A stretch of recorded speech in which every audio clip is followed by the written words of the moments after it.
Welcome to Las Vegas in October.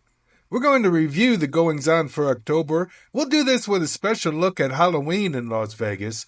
But first, and to us history buffs most important, the iconic Tropicana will be imploded on October 9th at 2 a.m.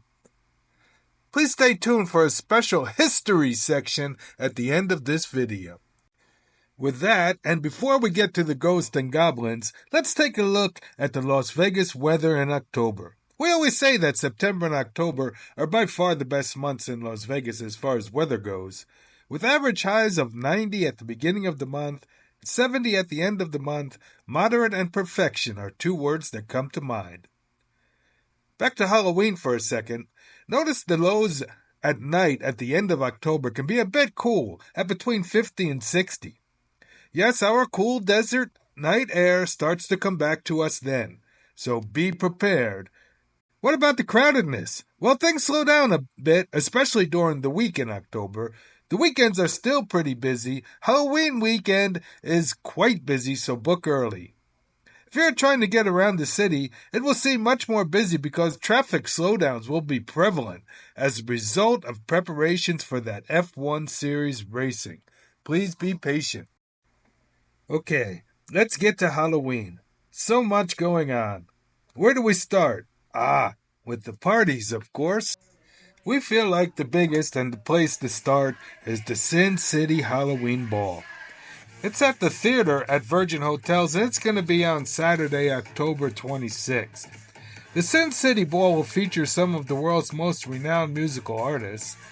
Costumes of any type are encouraged, as well as fantasy and fetish wear, or for the less imaginative, formal wear.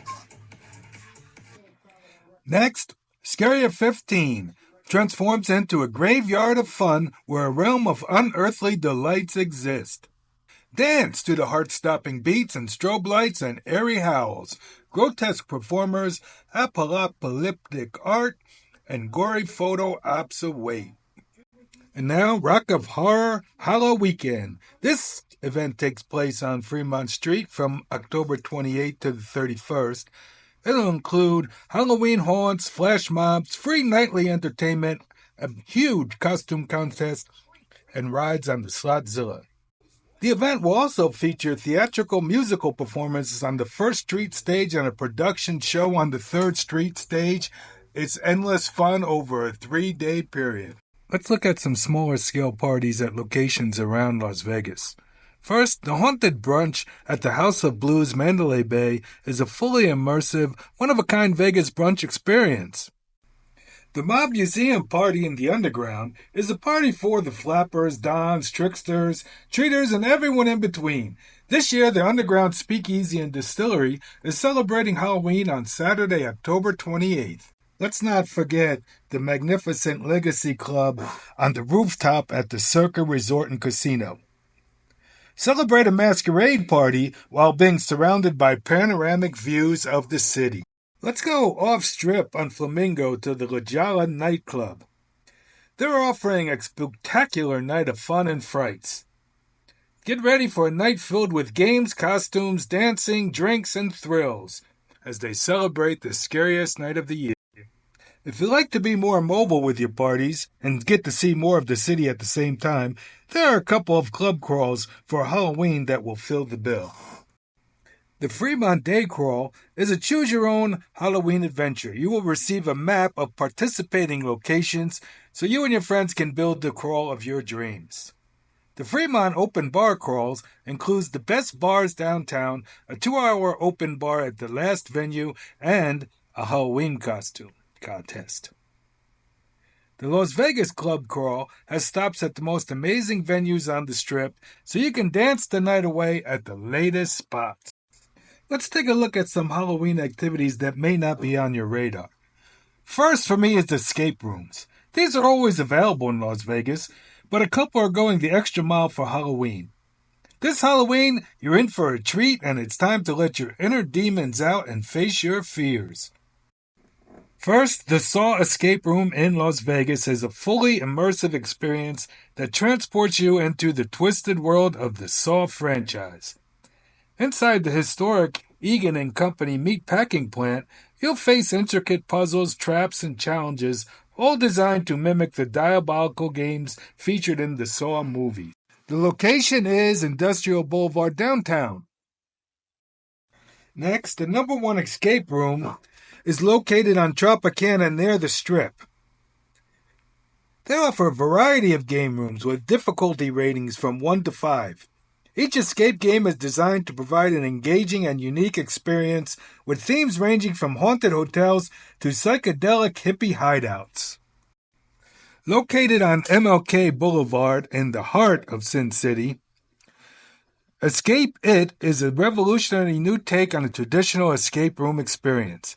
It offers 2 multi-room escape adventures that bring to life the It movie, Chapter 1 and Chapter 2. We don't normally review shows in our monthly updates on account that they are here all year round. However, it is Halloween and we thought there were a few shows that might deserve a mention. First, Zombie Burlesque. The undead never look so good. Zany musical zombies from the atomic era take the stage at Club Z with variety acts, comedy, live big band, award-winning cast of characters. It is at Planet Hollywood.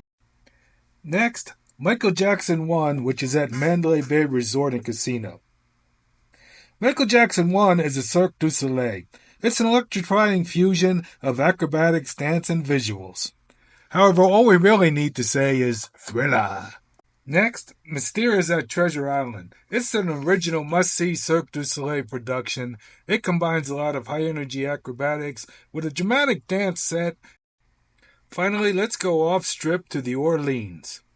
Be part of the mystery, be part of the fun. This is a thoroughly entertaining 2-hour interactive experience that includes a 3-course meal that is served at your table while you try to figure out the whodunit.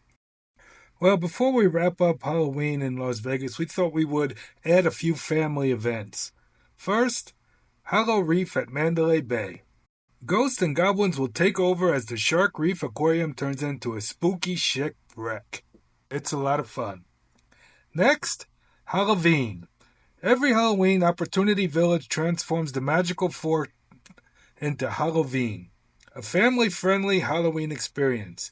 Halloween at the Magical Forest beckons spooky creatures of all shapes and sizes, which you will meet as you walk through a cemetery surrounded by hundreds of spectacularly decorated trees, jack-o'-lanterns, and friendly witches and ghosts. Halloween Ghost Walk at the District at Green Valley Ranch features an evening filled of trick-or-treating, Halloween costume contests, and spooktacular jams. Finally, Town Square Scary. Enjoy trick-or-treating and overall family fun at Town Square on Halloween.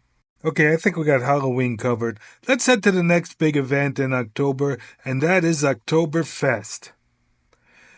Of course, there's no better place to celebrate Oktoberfest in Las Vegas than the Hofbrauhaus. If you can't be in Munich, Germany, they got you covered. Celebrity keg tappers every Friday and Saturday night, live entertainment nightly, games, Oktoberfest beer, and so much more.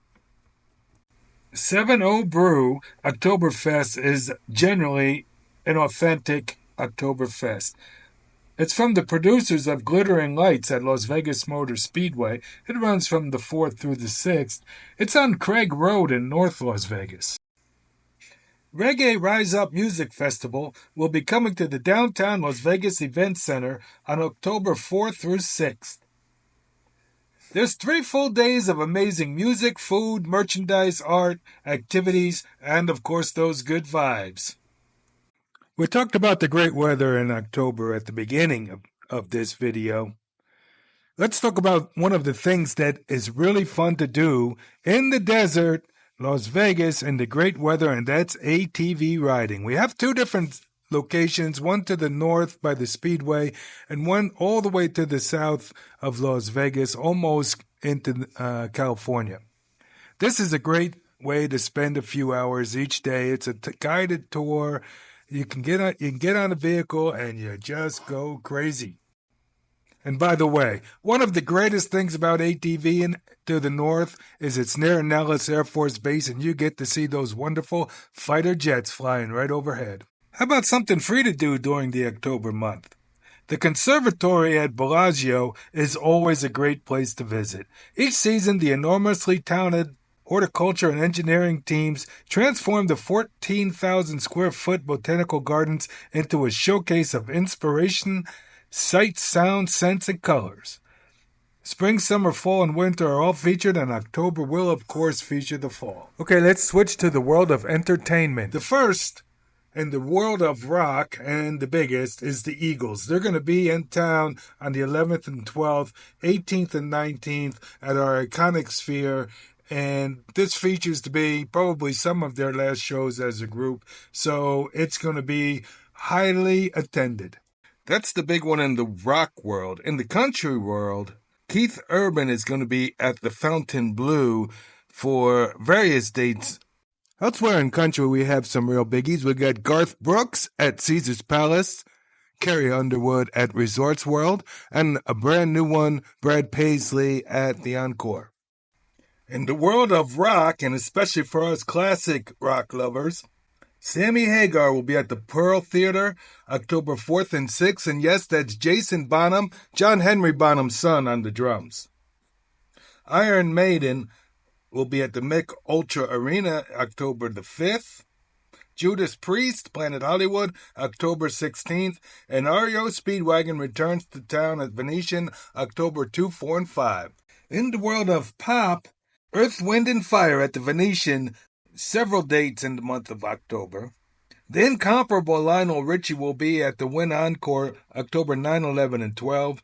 And Maroon 5 continuing their residency here in Vegas at the Dolby Theater the first 2 weekends in October. In the world of sports, the Raiders will be in town October 13th against the Steelers and October 27th against those champion Kansas City Chiefs. UNLV has a couple of dates, October 4th against Syracuse and October 25th, Boise State. The NHL gets underway in October, and we have 7 dates with our Golden Knights at home. The WNBA playoffs get underway, and our world champion Las Vegas Aces will be at home, with dates to be determined in October for the playoffs. The PBR will be at South Point on October 16th, and a teams competition at T-Mobile on the 18th. The South Point 400 will be at the Motor Speedway in North Las Vegas October the 20th. Well, there are still many more things to consider, but I think we're going to wrap it there. Please comment if you want us to cover anything additional in the future. Enjoy your stay in Las Vegas. We can't wait to see you here.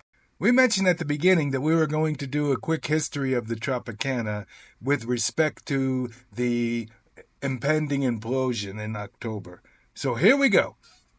From its lavish opening in 1957 on a Las Vegas boulevard that was surrounded by wide-open desert to its leaner years amid a boom in the mega resorts, the Tropicana Las Vegas has been a familiar landmark. Nicknamed the Tiffany of the Strip for its opulence, the Tropicana cost $15 million to build.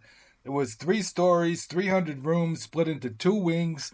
It created a footprint-shaped letter Y. We have a wonderful museum in Las Vegas called the Mob Museum. That's where the rest of this information is coming from. Behind the scenes of the casino's openings, the Tropicana had ties to the mob through reputed mobster Frank Costello. Weeks after the Tropicana debuted, Costello was shot in the head in New York. He survived, but police found in his coat a piece of paper with Tropicana's exact earnings figures.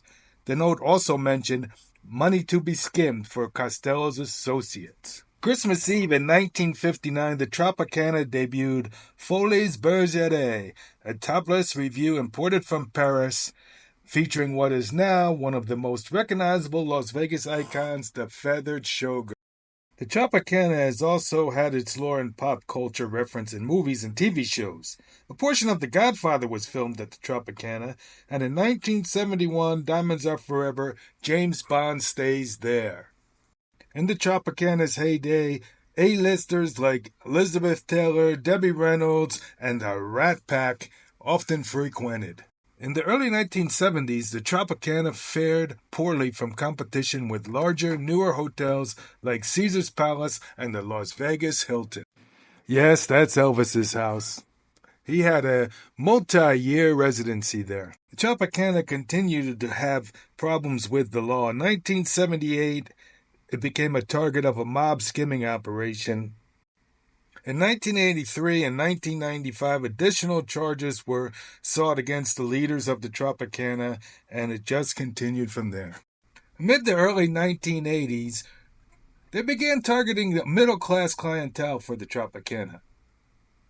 In 1986, the resort completed a $70 million expansion, which included a second high-rise, the Island Tower. The project also introduced a 5-acre pool area of man-made lagoons, waterfalls, and islands. The property began marketing itself as the Island of Las Vegas. In the years and decades to follow, the Tropicana had many chances for renovations and upgrades. However, this failed multiple times. For example, in 2008, Columbia Sussex planned to renovate the Tropicana as part of a $2 billion expansion project to expand the new towers for over 8,000 rooms. However, the financial crisis of 2007 and 2008 put a stop to this. In 2009, the Tropicana made its first major remodel in nearly 25 years. It added a $180 million South Beach theme to the property. In 2015, Penn National Gaming purchased the Tropicana for $360 million. Unfortunately for Penn National Gaming, the COVID pandemic completely erased the prospects and brought upon many financial issues. In April 2021, Bally's Corporation agreed to purchase the Tropicana. A deal was finalized in September 2022. Plans were soon made to replace the Tropicana with a baseball stadium and a new casino resort. Thank you so much for watching the video. Please like and subscribe and add any comments for what you'd like to see in the future.